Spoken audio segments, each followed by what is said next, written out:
This is the easiest 4 marks on higher tier GCSE mathematics. Here we're asked to work out the area of the shaded region and give our answer in the following form.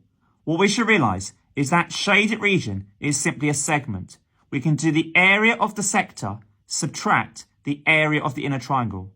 To calculate the area of the sector, it's always the angle, in this case 60. We always divide by 360, multiply by the area of a full circle, which we know is pi times r squared.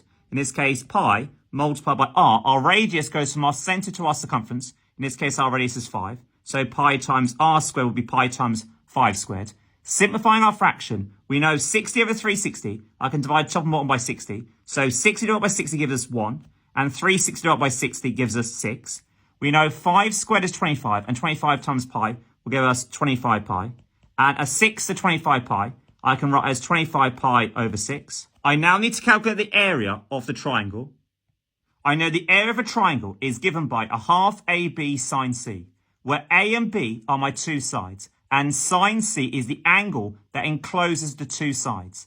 In this case, substituting to my formula, I'm going to have a half, multiplied by one side, in this case 5, multiplied by the other side, in this case also 5, multiplied by sine of the enclosed angle, in this case sine of 60. I know 5 times 5 will give us 25, and 25 multiplied by a half, I can write as 25 over 2. And that's still multiplied by sine of 60. Well, I should know sine of 60 is an exact value, and sine of 60 is root 3 over 2.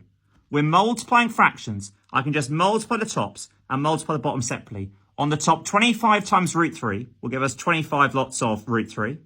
And the bottom, 2 times 2 gives us 4. As I'm asked to work out the shaded area, well, I know the shaded area, therefore, will be the area of the sector, as that's the larger shape. In this case, 25 pi over 6. I'm going to subtract the area of the triangle, which worked out to be 25 root 3 over 4.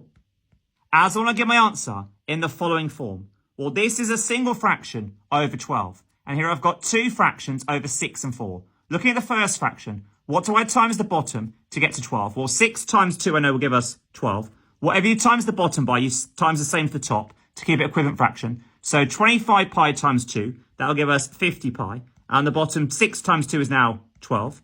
Look at my second fraction. What do I times 4 on the bottom to get to 12? Well, I times the bottom by 3. Hence, you must do the same to the top to keep it equivalent. On the top, I've got 25 root 3 multiplied by 3. If it's outside, you times the number on the outside. So 25 times 3, that will give us 75 lots of root 3. And the bottom, 4 times 3 gives us 12. As I've got both bottoms out of 12, I can just write this as a single fraction over 12. And the top, I'm just going to simply have 50 pi subtract 75 root 3.